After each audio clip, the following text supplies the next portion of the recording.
When it comes to Tudor, the brand is without question best known in the modern context for the Black Bay. But one of the effects of having a collection like the Black Bay front and center is that many of the other watches within Tudor's offering have a tendency to fly a bit under the radar. And perhaps the biggest example of a watch that falls victim to the Black Bay's success and popularity is the most attainably priced watch from Tudor, the Tudor 1926. Now, this is a watch that I have mentioned in passing several times on the channel. I've wanted to cover this watch for quite some time. It's an attractive everyday option from the brand, but quite frankly, it simply gets no love at all. So in this video, we are gonna finally give the spotlight to this severely overlooked watch, talk about the things that it brings to the table, and maybe why it is an overlooked watch, and maybe why you should look at it a little bit more deeply. Let's jump into it.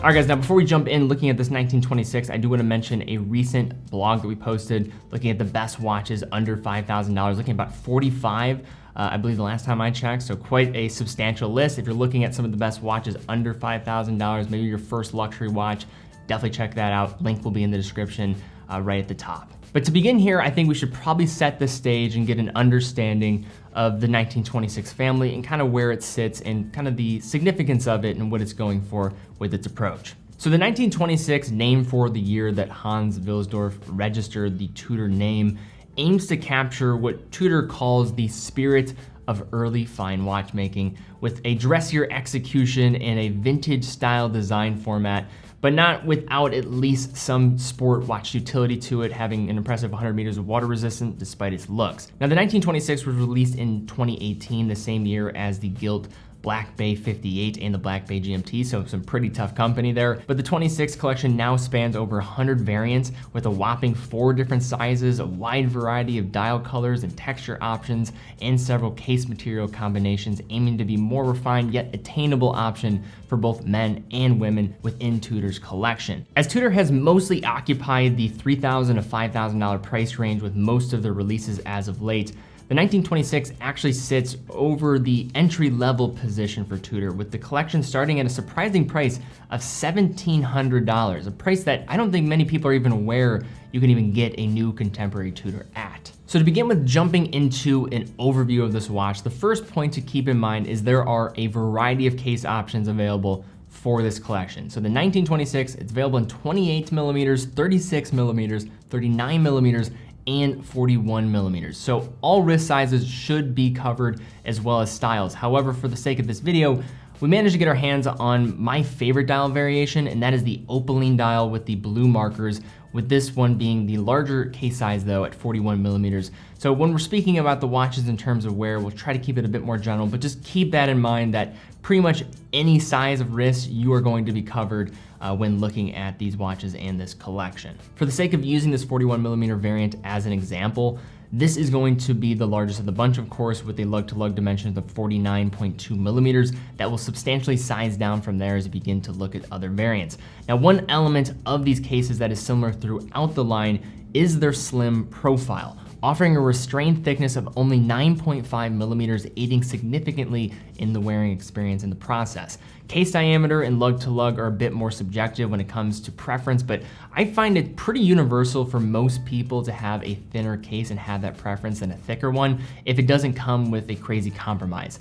Transitioning from the case to the bracelet, we have a steel fine link execution that is another aspect improving wear. The bracelet's smaller links wrap to the wrist well, and the end link allow for a great deal of flexibility when the bracelet meets the case, not adding any further perceived dimensions to that wearability. The bracelet tapers slightly down to a hidden fold over clasp that operates with some of the same fashion as other Tudor bracelets, with the inclusion of ceramic pins for snappy resistant answer to the friction of locking and unlocking that clasp. As a result of its hidden style, the clasp is not going to feature micro adjustment, but do feature screwed in small links, so getting a proper fit shouldn't be that much of an issue. Now, the design of the 7-link style style is comfortable, no hair pulling as you would expect and deserve for a watch at this price, and the links are going to articulate well to create a seamless drape. And although this is not quite to the level of Tudor's oyster style bracelets, this one here is still very good. Now moving into case finishing. So the 1926 bears considerable resemblance to the Datejust collection from Rolex, albeit a bit thinner. It utilizes an overall curved and rounded execution, polished case flanks. A screw-down crown sign with the Tudor shield rests without protection of crown guards at the 3 o'clock position, enabling a sporty 100 meters of water resistance that is a major selling point for this watch, making it suitable for both dressy and sporty scenarios. Resting on top of the case is a straightforward bezel with a polished edge for subtle, understated flair, allowing it to catch the light well, as well as guiding the eyes to that flat sapphire crystal with that textured dial lying beneath. So as mentioned, the 1926 comes in a variety of dial colors and marker executions, and by that I mean diamonds or no diamonds. And if you haven't been able to tell, my favorite execution is this pretty simple, just shade of white silver that Tudor calls opaline. This variant is smooth at the minute track, which is printed in blue with a central waffle textured surface, complete with blue applied faceted indices with Arabic numerals at the even hours and small triangles elsewhere. A simple blue leaf style handset handles the time telling duties, and a date cutout at the 3 adds day-to-day utility. In terms of dial text, only the Tudor word mark at the 12 and Tudor's signature so-called smiley rotor self-winding text at 6 interrupt the eye-catching waffle surface. The dial is classic, and despite maybe lacking some of the perceived design DNA of modern Tudor, is a simple and mass appealing look with small attention to detail with its texture to make it differentiate from others in this price category. But now it's time to discuss the movement, and this is going to be the main reason for this watch being as competitively priced as it is. Now, up until recently last year, the majority of third-party movements utilized by Tudor in watches like the non-diving Black Bays and the first iteration of the 1926 family came from Etta. But since the release of the Tudor Royal last year, Tudor has integrated a number of Sellita-based calibers into their collection, including the larger case variants of the 1926 family, including in this watch. Now, this in all likelihood was a result of the recent developments with regards to Etta's ability to supply their calibers to larger brands. It's doubtful Tudor had much of a choice given their sizable production volume. Also, on top of it, given that the Swatch Group owns Etta, I'm sure that they're not rushing to help their biggest competitor either. This considered, Sellita's calibers have certainly been on the market long enough now to know what you're getting there from their utility, durability, accuracy, especially if they've been cased up by Tudor, as Tudor has probably the best track record in utilizing third-party movements of maybe any brand out there, as they've been doing it pretty much since the beginning. The Sellita SW200 is of course one of the most ubiquitous automatic Swiss calibers on the market today. Some might try to say it's not necessarily the right choice for a luxurious position watch such as the 1926, but this one's coming under $2,000. Typically Tudor's also using higher grades with these types of movements and are going to be regulating them, and this watch is following suit there, running with only a few seconds off from perfect time of day. But this movement operates at 28,800 vibrations per hour, 4 hertz, does feature hacking and hand winding. Hacking stop in the second hand when you pull out the crown to the farthest position, and has a power reserve of 38 hours. So now to look at this question. Is the Tudor 1926 an overlooked watch, and should it get more love? Now, my whole premise of this video was basically to just say yes to that, but there are certainly reasons why this watch does not get a lot of appreciation. And I think one of the reasons ultimately is it's probably doesn't have the same type of flair and design DNA that is so beloved in the Black Bay collection. Also, when you're looking at the 1926, you have almost an ability to be inhibited to make a choice given the amount of options and variations you have at your disposal. This is almost where you're kind of getting this Seamaster collection, like, hey, which one should I go for? I have all these different variants. You have some with diamonds, you got some with different dial colors, different case sizes. Sometimes there are diminishing types of returns when a brand decides to output this many case variants and sizes. It's very, very interesting just to see when brands keep things simple, how things typically start to go better for them. Now, I'm certainly not somebody who's gonna complain about that. I think variety is the spice of life, but when it comes to the mass market and what is maybe perceived by consumers, overabundance can create confusion when understanding what that watch is.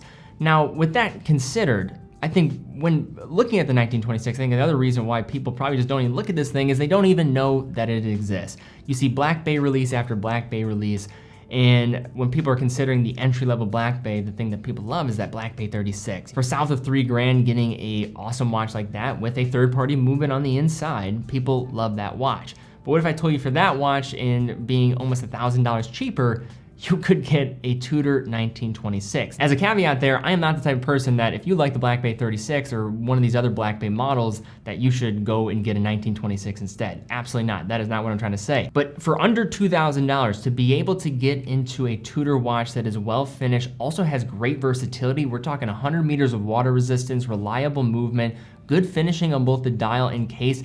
Yes, it is a bit more plain Jane in terms of its approach, but I think that can also be just turned around in its favor to be used in a variety of different environments. The 1926 is probably one of the best value propositions, I would say, from Tudor especially, but also in this $2,000 range from an everyday watch. Now, do I like its design, and do I think most people are gonna like the design of this compared to the Black Bay? I don't think so at all. I think this is a design that pulls from a lot of different areas, and there's other designs out there from other brands that can definitely match up a little bit more as a direct comparison compared to the Black Bay. The Black Bay, there's a reason why Tudor is just releasing model after model after model. It's a design DNA that they can truly own as theirs, and that is so unique. If you look across the entire industry, how many brands can really say that about a watch line? Not many, definitely less than what you probably think. But sometimes you don't necessarily want that. You want something that can really walk the line, do pretty much everything for you, and quite frankly, of course, do it at a more attainable price.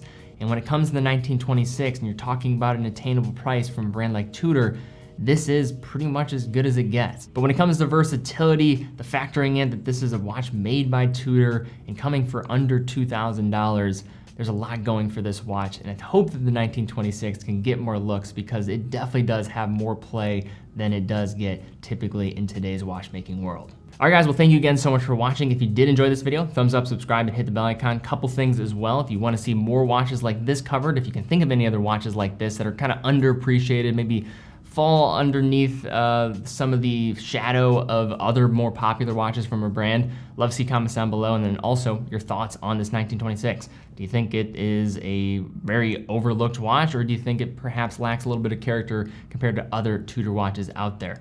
Love to see it. Also, be sure to follow us on Instagram to see great photos of watches and stay up to date with the content, as well as checking out that awesome blog on teddybaldassarre.com, looking at 45 of the best watches under $5,000. Great place to look if you're looking for that first luxury watch. But guys, thank you again so much for watching. Be well, and I will see you all very soon.